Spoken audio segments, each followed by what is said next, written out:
equipment, and you men are brave, but they had to use our military. What about West? Ông Trump và Zelensky cãi nhau kịch liệt, không ký thỏa thuận, không tổ chức họp báo. You're right now not in a very good position. You've allowed yourself to be in a very bad position, and he happens to be right about it.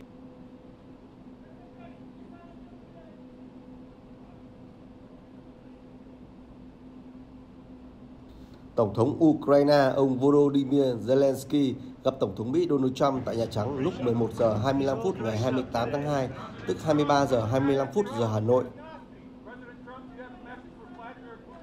Hai lãnh đạo sau đó tiến vào phòng bầu dục để đối thoại. Tổng thống Trump nói với ông Zelensky rằng lệnh ngừng bắn đã tương đối gần, thêm một thỏa thuận khoáng sản mà hai lãnh đạo chuẩn bị ký sẽ rất công bằng. Cuộc gặp sau đó bắt đầu trở nên căng thẳng hơn khi lãnh đạo hai bên bắt đầu cao giọng và chuyển sang cãi vã. In 2019, I signed with him the deal. I signed with him, Macron and Merkel, we signed ceasefire. Ceasefire. All of them told me that he will never go. We signed him with gas contract. Gas contract. Yes, but after that, he broken this ceasefire. He killed our people, and he didn't exchange prisoners. We signed the exchange of prisoners, but he didn't do it.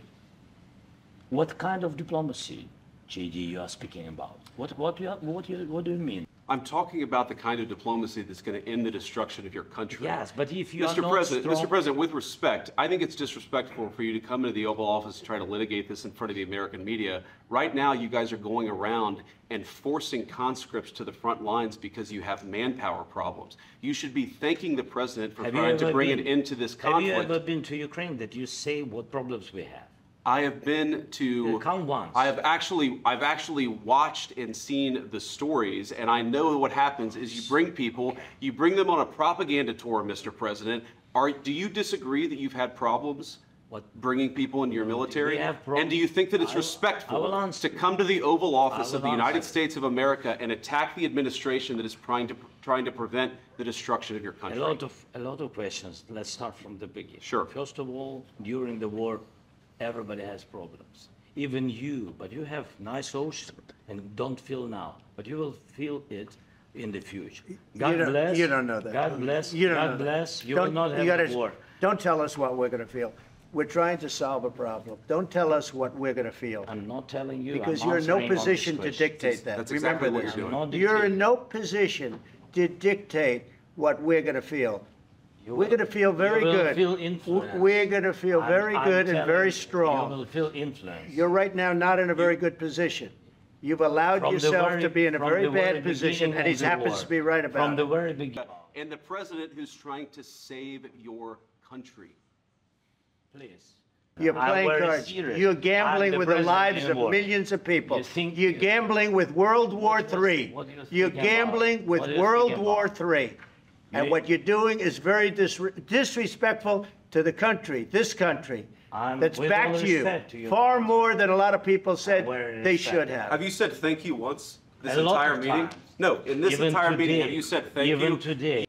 As part of the deal, or is that on the table at all? No. Mr. President, We don't need that. Mr. President, I just wanted to ask. We are staying in our country, staying strong from the very beginning of the war. We've been alone, and we are thankful. I said thanks. You haven't been alone. Cabinet, you haven't been alone. We gave you through this stupid president $350 billion.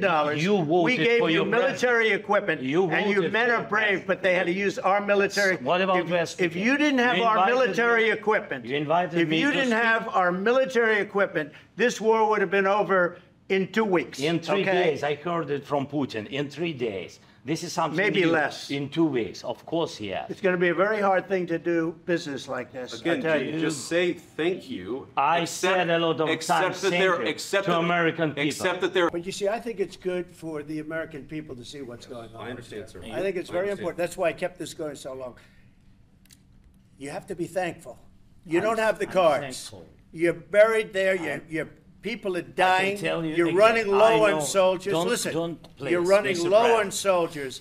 It would be a damn good thing. And then you tell us, I don't want a ceasefire. I don't want a ceasefire. I want to go and I wanted this.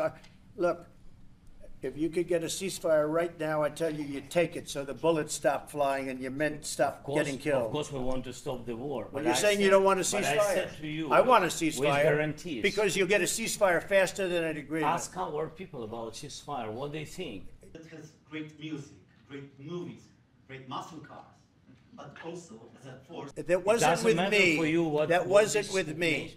That was with a guy named Biden, who was not a smart person. That was with Obama. It was your president. Excuse me. That was with Obama, who gave you sheets, and I gave you javelins. Yes. I gave you the javelins to take out all those tanks. Obama gave you sheets. In fact, the statement is Obama gave sheets and Trump gave javelins. You got to be more thankful, because let me tell you, you don't have the cards. With us, you have the cards. But without us, you don't have any cards. What are you saying? She's asking, what if Russia breaks the ceasefire? What if anything? What if a bomb drops on your head right now? Okay? What if they broke it? I don't know. They broke it with Biden because Biden, they didn't respect him. They didn't respect Obama. They respect me. Let me tell you, Putin went through a hell of a lot with me. He went through a phony witch hunt where they used him and Russia. Russia. You ever hear of that deal? That was a phony Hunter Biden, Joe Biden scam. Hillary Clinton, Shifty Adam Schiff. It was a Democrat scam. All I can say is this. He might have broken deals with Obama and Bush, and he might have broken them with Biden. He did, maybe. Maybe he didn't. I don't know what happened. But he didn't break them with me. He wants to make a deal. I don't know if you can make a deal. The problem is, I've empowered you to be a tough guy. And I don't think you'd be a tough guy without the United States. And your people are very brave. But you're either going to make a deal or we're out. And if we're out, you'll fight it out. Tiếp đó, Tổng thống Zelensky dường như định nói ra điều gì nhưng đã bị ngắt lời. Vị lãnh đạo Ukraine rời Nhà Trắng sớm hơn dự kiến sau cuộc cãi vã nảy lửa. Hãng tin Reuters dẫn lời quan chức cấp cao của Nhà Trắng cho biết buổi họp báo chung sau đó của hai vị lãnh đạo cũng đã bị hủy. Tổng thống Trump và ông Zelensky không ký bất cứ thỏa thuận nào về khoáng sản. Tổng thống chưa loại trừ khả năng đạt thỏa thuận, nhưng chỉ sau khi Ukraine sẵn sàng đối thoại mang tính xây dựng, vấn đề có kịp tổ chức họp báo khi ông Zelensky còn ở Mỹ hay không sẽ hoàn toàn phụ thuộc vào phía Ukraine, người này nói. Trên đường rời khỏi phòng bầu dục sau cuộc gặp, ông Trump được hỏi là liệu Mỹ có ký thỏa thuận khoáng sản với Ukraine nữa hay không? Ông Trump trả lời, hãy chờ xem. Trong thông điệp đăng trên mạng xã hội Truth Social sau đó, Tổng thống Trump đã chỉ trích mạnh mẽ người đồng cấp Ukraine.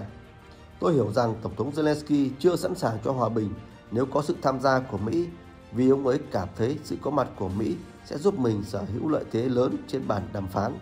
Tôi không muốn lợi thế, tôi muốn hòa bình. Ông ấy đã thiếu tôn trọng nước Mỹ ngay tại phòng bầu dục đáng kính.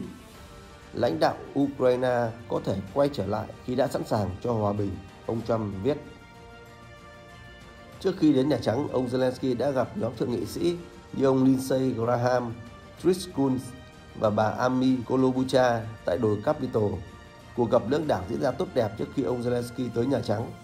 Chúng tôi ủng hộ Ukraine, bà Klobuchar viết trên mạng xã hội khi đăng ảnh chụp cùng ông Zelensky và các thượng nghị sĩ. Trả lời Fox News sáng ngày 1 tháng 3, Tổng thống Zelensky tin rằng việc ông từ chức không chắc chắn là một ý tưởng hay. Ông Zelensky cũng khẳng định chỉ người dân Ukraine mới có quyền yêu cầu ông rời bỏ chức vụ. Người Mỹ bỏ phiếu bầu Tổng thống Mỹ, người châu Âu bỏ phiếu cho Tổng thống của họ và chỉ người Ukraine mới có quyền bỏ phiếu cho Tổng thống Ukraine, ông Zelensky nói thêm. Tổng thống Ukraine tin rằng mối quan hệ giữa cá nhân ông và Tổng thống Mỹ vẫn có thể cứu vãn, dù tiếp tục phàn nàn rằng ông Trump thiên vị cho Nga. Tôi thực sự muốn ông Trump ở bên phía chúng tôi nhiều hơn nữa. Xung đột đã bắt đầu khi Nga mang cuộc chiến đến đất nước chúng tôi và họ không đúng. Theo hãng tin Infraction của Nga, Tổng thống Donald Trump cùng ngày tuyên bố ông không quan tâm đến ai là người lãnh đạo Ukraine, miễn là người đó sẵn sàng giải quyết xung đột bằng các biện pháp hòa bình. Tôi đồng ý với bất kỳ ai kiến tạo hòa bình, ông Trump nói.